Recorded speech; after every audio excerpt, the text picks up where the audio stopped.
Hello and welcome to this webinar. My name is Blahin and I am an assessor with Alternative Education and Registration Service, otherwise known as AEARS. I am here today to talk you through the assessment process with AEARS. Once a valid application is received, your child's name is placed on a waiting list for assessment. You can commence home education while you await assessment. If your child was attending a school prior to this, we will write to the school and notify them that you have submitted an application and are awaiting an assessment.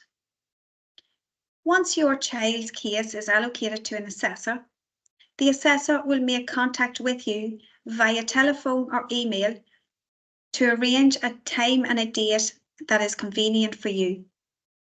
The assessor will also look at the application form which you have submitted, which provides a lot about the education that you are providing. On the day of the assessment, the assessor will make contact with you to ensure that all is going according to plan. The assessor will also bring a template report form to assist with note-taking. It is the same template report form that is used for all preliminary assessments. The assessor will begin by asking a background on the education provision that you are providing and the learning environment. The assessor will then ask about the education provision and in particular each of the following areas. Language and literacy.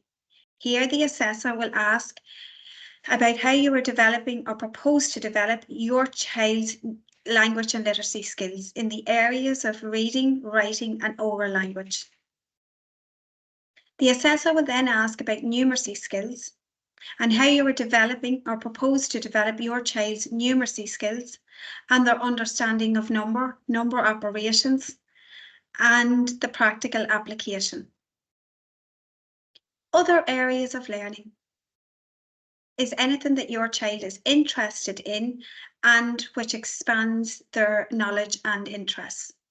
This can range from historic, geographical to the arts and crafts. Physical development. It is important for children to engage in regular physical activity for their overall health and well-being and to develop their fine and gross motor skills. Social, emotional and moral. Here the assessor is asking about opportunities you provide for your child to engage socially, how they can express themselves and their moral awareness.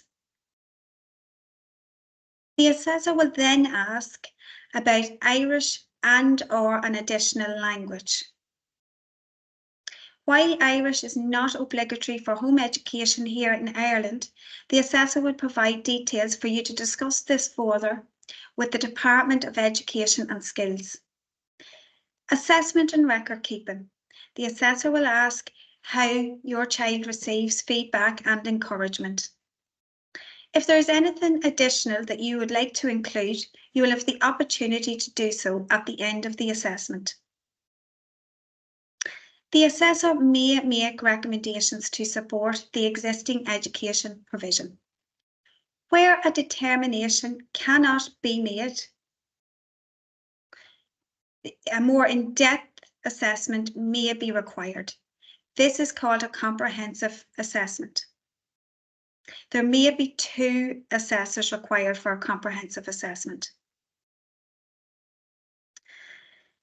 Once the assessment is complete, the assessor will then type up the report. This will be emailed or posted to you, along with a factual accuracy form to correct any errors.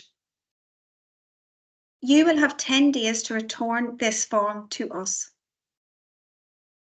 You will then receive the final report after the registration panel meets. If you would like more information, you can contact the advice line on 01771 8635, or alternatively, you can email home.education@tusla.ie. Here at Tusla, We place the child at the heart and the centre of everything we do. Thank you for your time and attention. I hope that you found this webinar useful.